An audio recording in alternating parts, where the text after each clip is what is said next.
अस्सलाम वालेकुम, क्या हाल है दोस्तों? ठीक, उम्मीद करने मेरे सारे फ्रेंड ठीक ने।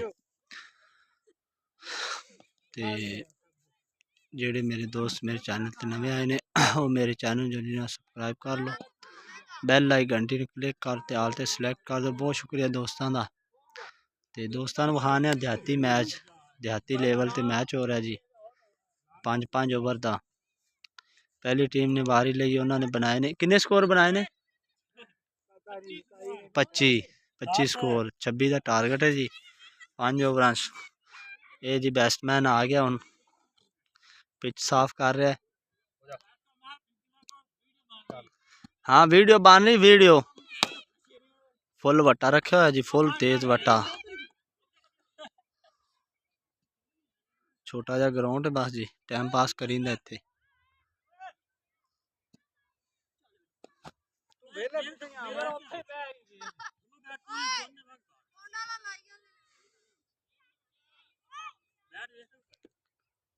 सादा जिंदगी पंजाब दी जी। कुला भी लै कि सारियां टपाई रखेगा।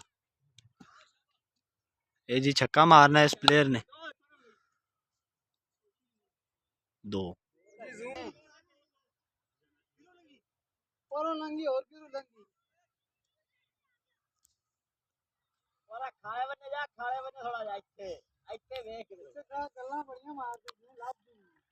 गेंद गुम हो गई, बच्चा देख रहा है गेंद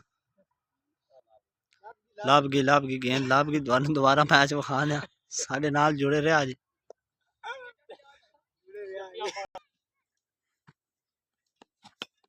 बोल्ड हो गया जी।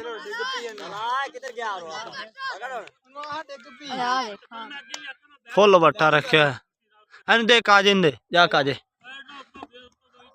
ये बल्ले दाना सी, मेरी वारी नहीं आती पई। लो जी यह प्लेयर आउट होते आ रहा। भाई साहब बुरा देखा जी थोड़ा सा। भाई साहब किन्ने स्कोर मारे ने? 2 एक छक्का मारा भाई ने ते दूजी ते बोल्ड हो गया। हाँ भी आदा 2 सर। लो जी ये असी नवा बैट्समैन मंगाया जी।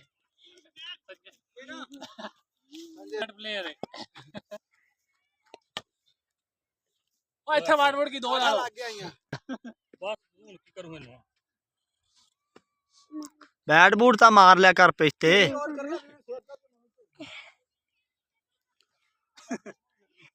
तू जोर थोड़ा जा होर ही ला।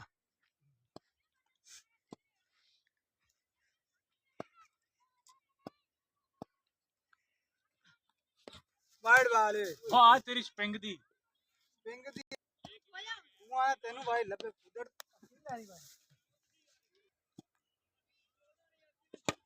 हाँ बात है आखी है ना यार, ये अच्छी उत्ते ही पई है यार। 2 हो गए हाँ 2 बात है आखे।